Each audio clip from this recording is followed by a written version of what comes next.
Doggies with Anandhi. இதெல்லாம் இன்னைக்கு என்ன பார்க்க போகிறோம் அப்படின்னா ஹெலன் பெட்ரோயிஸ் ஹாரிஸ் பேசின டிக்டாக்ஸ் பற்றி தான் பார்க்க போகிறோம். அதில் அவங்க என்ன டிக்டாக்ஸ் பேசியிருக்காங்க அப்படின்னா வேக்சின்ஸ்லாம் சேஃபாக இல்லையான்னு பேசியிருக்காங்க. அவங்க எப்படி சொல்கிறாங்க அப்படின்னா ஃபஸ்ட்டு ஒரு சாட்டிக்கல் ஆட்டை காட்டுறாங்க. சாட்டிக்கல் ஆட்னா ஒரு விஷயத்த ஹிலாரியஸாவோ இல்லை ரொம்ப ஜோக்காவோ ஒரு மக்களுக்கு தெரியப்படுத்துறது தான் சாட்டிக்கல் ஆட். அந்த சாட்டிக்கல் ஆட்டில் என்ன இருக்குது அப்படின்னா கவுபாக்ஸ் தடுப்பூசி போட்டவங்களுக்கு எல்லாருக்கும் அவங்க ஊசி போட்ட இடத்துல இருந்து பசு மாதிரி ஒட்டுணி வளர்றதை அவங்க காமிச்சிருக்காங்க. ரொம்ப சிரிப்பான விஷயம்தான். அந்த காலத்து மக்களோட மனநிலை அவங்களோட டெக்னாலஜி படி அவங்க அப்படி யோசிச்சிருக்காங்க. நம்ம தான் இப்போ டெக்னாலஜி ரொம்ப முன்னேறிட்டோமே, 4G 5G ரொம்ப அட்வான்ஸாக போயிட்டோமே, நம்மளோட ரூமர்ஸ்லாம் இப்போ எப்படி ஸ்ப்ரெட் ஆகுது அப்படின்னா பில்கேட்ஸ் கோவிடை இன்வென்ட் பண்ண மாதிரியும் அவர் மைக்ரோசிப்ஸை வேக்சின்ஸில் இன்செர்ட் பண்ணி நம்ம உடம்புக்குள்ளே இன்செர்ட் பண்ணி 5G ஆக்டிவேட் பண்ணுற போகிற மாதிரி நம்ம இப்போ ரூமர் ஸ்ப்ரெட் பண்ணிக்கிட்டு இருக்கோம். ஆக்சுவலாக எதுவுமே உண்மை கிடையாது. ஆனால் அந்த மாதிரி ரூமர்ஸ்லாம் ஸ்ப்ரெட் ஆகிட்டு இருக்கு.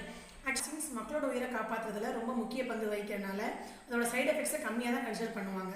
ஆக்சுவலாக 17th centuryல அந்த கவுபாக்ஸ் ஊசி போட்டப்போ 1% ஆஃப் மக்கள் இறந்தாங்க. அந்த டைமில் மக்கள் தொகை ரொம்ப கம்மி, அதனால் அது பெருசாக எஃபெக்ட் ஆகலை. ஆனால் அதுவே 20th centuryல அதே ஊசியை போடும்போது அதே 1% ஆஃப் மக்கள் தான் இறந்தாங்க. ஆனால் 1 பில்லியன் மக்கள். ஸோ அது என்னாச்சுன்னா மக்கள் தொகை அதிகமாக இருக்கனால அது ரொம்ப நமக்கு பெரிய அட்வர்ஸ் எஃபெக்டை நம்ம ஃபீல் பண்ணோம். அதனால் ஊசி கண்டுபிடிக்கும் போது அவங்க மக்களோட உயிரையும் கன்சிடர் பண்ணி மக்களோட உயிரிழப்பை குறைக்கணுங்கிற மைண்ட் செட்டில் தான் அவங்க ஊசி கண்டுபிடிப்பாங்க. அதனால யாரும் பயப்பட வேண்டாம். 1994ல் டாக்டர் பாப் கண்டுபிடிச்ச சென் டயக்ராமில் என்ன சொல்லியிருக்காரு அப்படின்னா ஒரு நோய் அபரிவிதமாக பரவிட்டு இருக்கும்போது நம்ம யாராவது அதுக்கு ஊசி கண்டுபிடிக்க மாட்டாங்களா அப்படின்னு நம்ம ஏங்குவோம். அதுவே அந்த ஊசி கண்டுபிடிச்சு அந்த நோயோட விளைவு கொஞ்சம் கொஞ்சமாக குறையும் போது என்ன ஆகும் அப்படின்னா நம்ம அந்த ஊசியால் ஏதாவது சைட் எஃபெக்ட்ஸ் இருக்குமா அப்படின்னு யோசிச்சு நம்ம பயந்துட்டு இருப்போம். இதான் மக்களோட மனநிலை. ஸோ ஒரு ஊசி வந்துச்சுன்னா அதை சைட் எஃபெக்ட்ஸ் வரும், அப்படி ஒரு இப்படி வரும்னு நினச்சி பயப்படாதீங்க. இந்த ரூமர்ஸ்லாம் ஸ்ப்ரெட் பண்ணாத குறைக்கணும் அப்படின்னா முதல்ல தடுப்பூசியோட உருவாக்கத்தை பற்றி நமக்கு தெரிஞ்சால் நம்ம அதை பற்றி சரியாக பேச மாட்டோம். ஸோ இப்படி இதோட ஸ்டேஜஸ் எப்படின்னு அவங்க சொல்கிறாங்க. முதல் ஸ்டேஜில் லேபில் என்ன பண்ணுவாங்க அப்படின்னா விலங்குகளுக்கு எலி முயலுக்குலாம் வச்சு கொடுத்து பார்ப்பாங்க. அந்த விலங்குகளுக்கு எந்த ஒரு விளைவும் ஏற்படலை அப்படின்னா அந்த ஊசி 30% ஆஃப் சக்ஸஸாக ரீச் ஆயிடுச்சுன்னு அர்த்தம். அடுத்து என்ன பண்ணுவாங்கன்னா ஃபேஸ் 1ல் ஒரு 10 to 20 வாலண்டியர்ஸை சூஸ் பண்ணி அவங்களுக்கு அந்த இன்ஜெக்ஷன் கொடுத்து பார்ப்பாங்க. அவங்களுக்கு அந்த எந்த பாதிப்பும் இல்லை அப்படின்னா அடுத்தது ஃபேஸ் 2க்கு போவாங்க. ஃபேஸ் 2ல் 100 பேர் கொடுப்பாங்க. 100 பேருக்கு கொடுத்து அவங்கள க்ளோஸாக வாட்ச் பண்ணிட்டு இருப்பாங்க.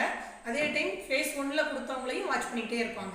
அந்த ஃபேஸ் 1ம் ஃபேஸ் 2ம் அடுத்து சக்ஸஸ் ஆகிடுச்சு அப்படின்னா அடுத்த ஃபேஸ் 3ல் போவாங்க.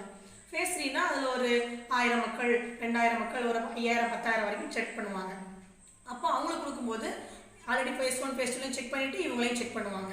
அதுக்கப்புறம் ஃபேஸ் 4ல் தான் ஒரு பல மில்லியன் ஒரு 1 மில்லியன் அப்படின்னு சொல்லி அந்த அளவுக்கு மக்களுக்கு வாலண்டியர்ஸ்க்கு கொடுப்பாங்க.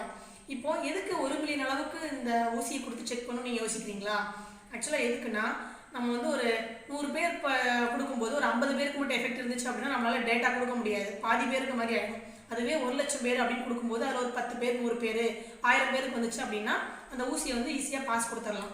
ஸோ அதனால தான் இந்த மாதிரி பிக் டேட்டா எடுப்பாங்க. இந்த பிக் டேட்டாவோட வேல்யூ என்னன்னு உங்களுக்கு இன்னொரு எக்ஸாம்பிள் சொல்கிறாங்க. அவங்க என்னென்னா MMRன்னு ரூபலா தடுப்பூசி கண்டுபிடிச்ச டைமில் அந்த குழந்தைங்களுக்கு கொடுத்தப்போ நிறைய குழந்தைங்களுக்கு ஆட்டிசம் நோய் வந்துச்சுன்னு சொல்லி ரூமர் ஸ்ப்ரெட் ஆச்சு. அப்போ அவங்க இந்த ஆல்ரெடி அவங்க பிக் டேட்டா வச்சுருந்தனால அவங்க என்னாச்சு அப்படின்னா இதனால ஆட்டிசம் வராது அப்படின்னு சொல்லி அவங்க ப்ரூவ் பண்ணாங்க. ஸோ இந்த பிக் டேட்டா இதனால தான் ரொம்ப யூஸ்ஃபுல்லாக இருக்குன்னு சொல்கிறாங்க. ஸோ நிறைய ரூமர்ஸ் உலகத்தில் ஸ்ப்ரெட் ஆகிட்டே தான் இருக்கும். ஒரு 3 மில்லியன் மக்களுக்கு நடுவில் 2,67,000 ரூமர் ஸ்ப்ரெட் ஆகுதா ஒரு கருத்து கணிப்பு சொல்லுது. ஒரு ஊசி மார்க்கெட்டுக்குள்ளே வந்துச்சுன்னா 24% ஆஃப் மக்கள் அவங்க ஊசி போடுறேன்னு சொல்லி அவங்க வாலண்டியராக வருவாங்க. மீதி 26% ஆஃப் மக்கள் என்ன பண்ணுவாங்கன்னா இந்த ரூமர்ஸ் எல்லாத்தையும் நம்பிட்டு அவங்க நான் போட்டுக்கல அப்படின்னு சொல்லுவாங்க. ஸோ ஒரு ரூமர்ஸ் எதுவாக இருந்தாலும் சரி, உங்களுக்கு ஒரு விஷயம் வருதா நீங்கள் ஷேர் பண்ணுறதுக்கு முன்னாடி அதை பார்த்துட்டு ஷேர் பண்ணுங்கள் அப்படின்னு அவங்க சொல்லியிருக்காங்க. தேங்க்ஸ் ஃபார் வாட்சிங்.